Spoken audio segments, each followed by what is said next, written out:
이왕재 교수의 비타민C 이야기 제2부 생명의 파수꾼 비타민C 6. 운동과 비타민C. 운동이 건강에 미치는 긍정적인 효과에 대해서는 전문가, 비전문가를 막론하고 누구나 한마디씩 할 수 있을 정도로 널리 알려진 사실이다.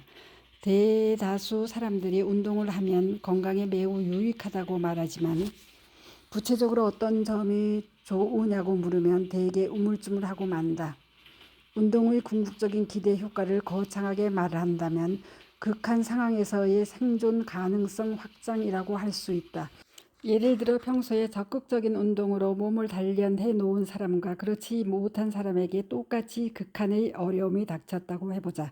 이때 황급히 달아나야 한다면 두 사람의 차이는 그 어려움을 탈피할 수 있는 신체적 능력에서 나타나게 된다. 심한 경우 사느냐 죽느냐 하는 궁극적인 문제까지 이룰 수 있다. 몸의 기능 면에서 볼 때 운동으로 몸이 단련된 사람은 그렇지 못한 사람에 비해 생존력이 강하다고 할 수 있다. 즉 심장의 기능이 뛰어나 심한 운동을 해도 그에 상응하는 충분한 양의 혈액을 근육에 공급해 줄 수 있는 것이다. 그뿐 아니라 폐활량도 월등히 높아 격렬한 운동을 할 때 요구되는 충분한 양의 산소를 공급해 줄 능력도 갖추고 있다. 반대로 평소에 전혀 운동을 하지 않고 거의 기초대사량 정도로만 사는 사람은 심장과 폐의 기능이 치명적으로 위축되어 극한 상황이 닥치면 죽음으로부터 자신을 지키기가 어렵다. 그 밖에도 운동에는 다른 많은 효능이 있다. 예컨대 운동을 하면 격렬성의 크기에 따라 다소 양의 차이는 있겠지만 대부분의 경우 땀을 흘린다. 우선 심리적으로 운동을 통해 흘리는 땀이 주는 상쾌함은 경험해 본 사람이면 누구나 그 가치에 수긍할 것이라 본다. 이렇게 운동은 우리의 마음을 기쁘게 해준다. 이를 다른 측면으로 보면 스트레스를 해소시켜 준다고 볼 수 있다. 생리적으로 땀은 뜨거워진 몸을 식히는 물리적 현상이다.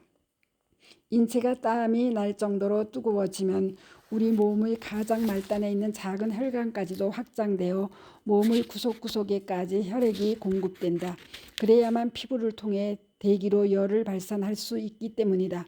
이처럼 운동을 하면 열 발산을 위한 원활한 혈액순환을 통해 결과적으로 각종 혈구 세포가 몸 구석구석까지 공급되어 우리 몸을 지켜줄 뿐 아니라 구석구석에서 대사의 결과로 생성되어 우리 몸을 피곤하게 만드는 각종 노폐물을 남김없이 제거할 수 있다.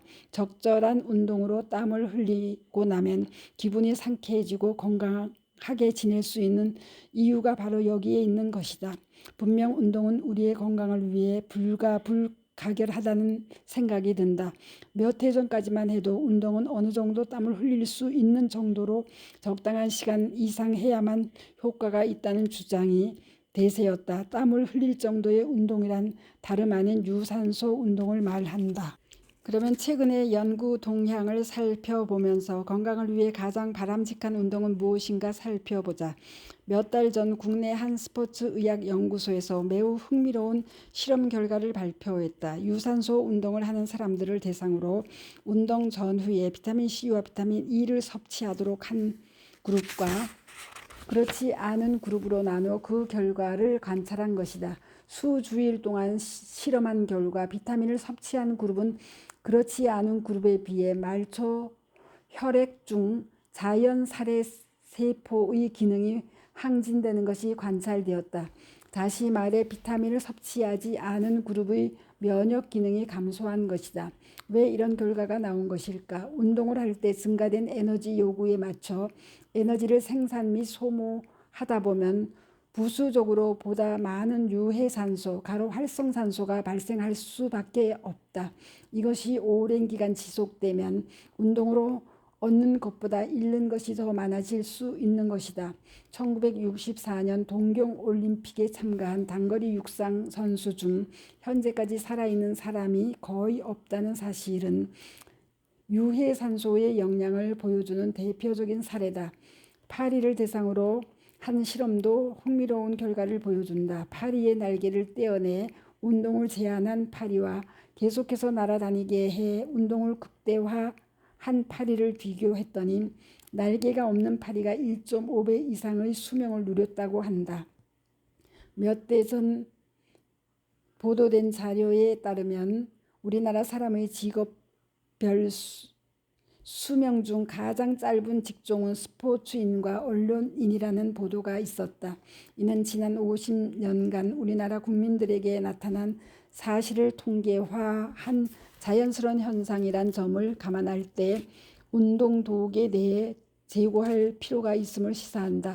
운동독이란 우리가 생존을 위해 사용한 산소의 일부가 불가피하게 독성이 강한 산소, 즉 유해산소가 되어 우리를 공격한다는 것을 의미한다. 이는 유해산소가 우리 몸에 산화적 손상을 주기 때문에 인간이 죽어간다는 매우 의미 있는 이론이다. 이 이론에 따르면 우리가 평소에 비타민 C 같은 황산화제를 복용해야 수명을 조금이라도 연장할 수 있다는 얘기가 된다. 운동을 많이 하는 사람의 경우 더욱 비타민 C 등의 황산화제를 복용해야 하는데 특히 운동 직전에 복용하는 것이 효과가 크다. 운동독을 막기 위해 섭취한 비타민 C가 운동독만 막아주는 것이 아니라 앞서 설명한 다른 건강까지 챙겨주니 운동해서 건강해지고 비타민 C 복용해서 더욱 건강해지는 양수겸장이 아닌가. 유산소 운동과 비타민 C. 과식으로 인한 비만은 현대인이 풀어야 할 숙명적 과제라는 현실을 돌아볼 때 운동의 중요성은 아무리 강조해도 지나치지 않을 것이다.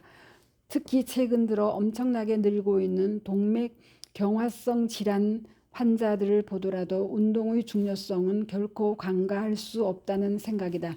주의를 기울일 것은 과거에는 동맥경화성 질환, 즉 뇌졸중, 심경색증, 가로 증상으로는 협심증으로 알려져 있음, 혈관성 망막질환, 혈관성 신장질환 등으로 병원을 찾는 사람이 60대 이후였다면 최근에는 40대 이상의 주류를 이루고 있고 30대도 심심찮게 병원을 찾고 있다는 점일 것이다. 지금까지의 전문가들의 조언을 종합해보면 이론의 여지 없이 유산소 운동을 통해서 적정 체중을 유지하고 체내의 에너지 대사 과정을 활성화해주는 것만이 이러한 동맥경화성 질환을 막는 가장 중요한 경로임을 누구도 부인할 수 없을 것이다. 실제 저녁에 한 강변에 나가보면 정말 많은 분들이 건강을 위해 나름대로 각자의 방식에 따라 열심히 운동하고 있음을 아주 쉽게 목격할 수 있다. 뿐만 아니라 여기저기 존재하는 헬스센터에서도 이른 아침부터 많은 사람이 열심히 체력 단련하는 것을 볼 수 있다. 바람직한 일이 아닐 수 없다.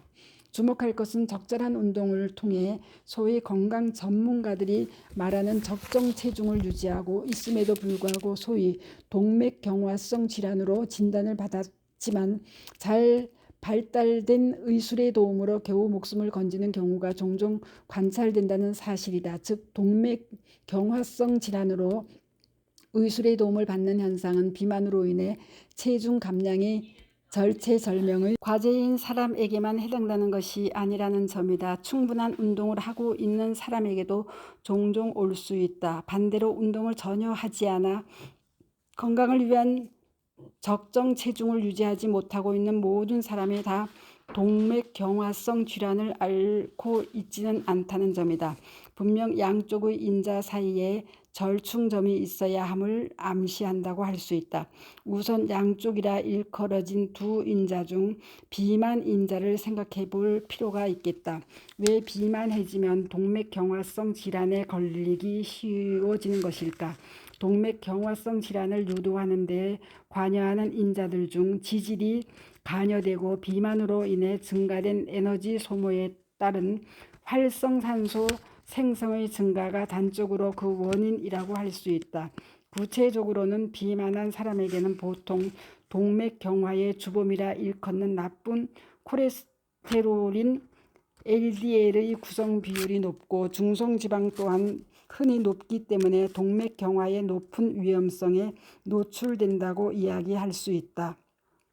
설상가상으로 동맥 내피에 손상을 주는 것으로 잘 알려진 활성산소 역시 비만한 사람이 적정 체중을 유지한 사람보다 많이 발생할 수밖에 없으니 비만한 사람에게 동맥경화성 질환이 보다 흔할 수밖에 없는 것이다. 이번에는 그 반대 인자인 운동 인자에 대해 살펴보자.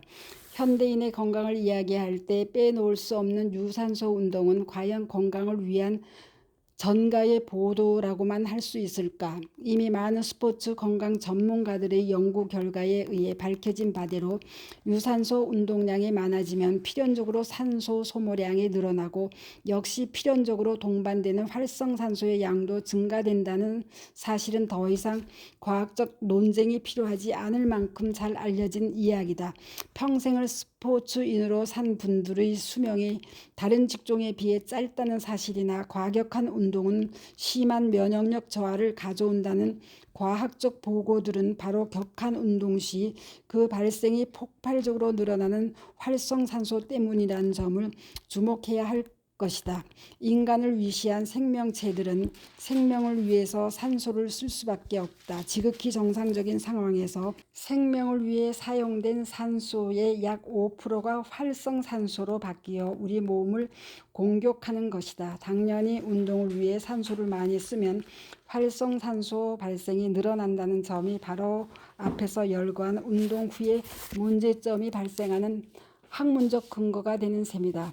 조금 폭넓게 상황을 고려해보면 운동을 열심히 해서 적정 체중을 유지하면 동맥경화성 질환과 관련이 깊은 지질의 문제는 약화시킬 수 있을 것이다. 그러나 늘어난 운동량에 비례해 발생이 늘어난 활성산소에 의해 혈관 내피 공격이 늘어난다고 할 때 동맥경화성 질환의 발생이 미치는 종합적 효과는 어떨까? 이론적으로만 생각해 보면 운동을 열심히 한 사람들이 비만한 사람들에 비해 동맥경화성 질환이 발병할 가능성이 훨씬 낮을 것으로 보이지만 여전히 그 가능성은 남아있다. 그렇다면 대책은 무엇인가? 운동하면서 발생이 늘어난 활성산소에 대한 적극적 대처가 그 답이 될 것이다. 결국 비타민 C를 대표로 하는 항산화 비타민을 적극 복용해야 한다는 이야기다. 자기의 생명을 위해서 스스로 비타민 C를 다량으로 생합성하는 생쥐에게 과도한 운동을 시켰을 때 스스로 합성하는 비타민 C의 양이 평소의 2, 3배로 늘어나는 것만 보아도 분명 활발한 운동 시에는 반드시 황산화 비타민제를 적극적으로 복용해야 자기의 몸을 정상 상태로 지킬 수 있는 것이다. 지금까지의 이야기들을 제대로 이해했다면 이제부터는 유산소 운동 전에 황산화제의 대표인 비타민 C를 복용해야 한다는 사실을 절대 잊어서는 안 될 것이다.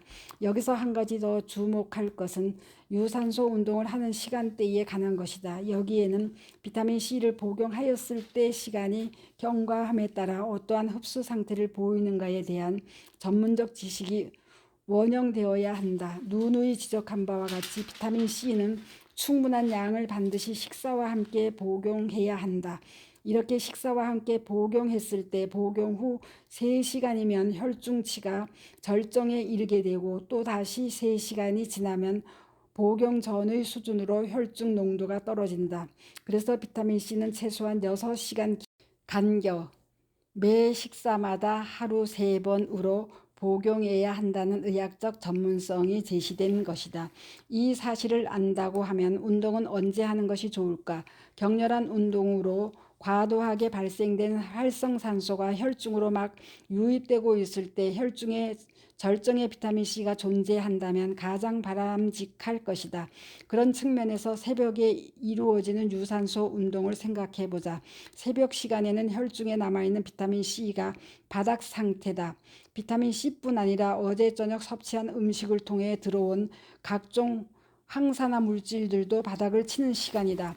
비타민 C의 황산화 물질이 혈중에 거의 존재하지 않는 시간에 매일 극도의 활성산소가 발생하는 유산소 운동을 반복한다고 할 때 어떤 일이 만성적으로 벌어질지는 명약관화한 일이다. 20년 이상을 새벽마다 수영, 조깅, 자전거 타기 등의 운동을 통해서 철인 3종 선수가 되어 있던 친구가 다수의 관상 동맥 가지가 90% 이상 막혀 거의 죽음 직전에 필자의 도움으로 서울대 병원에서 구사일생한 이야기는 결코 우연한 것이 아니다. 반대로 거의 같은 정도의 운동을 30년 가까이 식사 후 3시간 정도 지난 저녁에 집중적으로 한 필자의 관상동맥 상태가 20대와 큰 차이가 없다는 검진 결과가 의미하는 바를 독자들은 확실하게 감지했을 줄 믿는다. 결론적으로 유산소 운동은 새벽 시간, 좀 더 구체적으로는 아침 식사와 함께 비타민 C를 섭취하기 전 시간에 하는 것을 절대 금한다는 뜻이다. 하루 중 언제이든 식사 후 3시간이 지난 즈음에 유산소 운동을 하는 것이 장기적으로 볼 때 치명적 혈관 질환으로 희생당하지 않고 오히려 운동이 주는 최대의 건강 축복을 받게 되는 길임을 결코 잊어서는 안 될 것이다. 스토리양입니다. 감사합니다.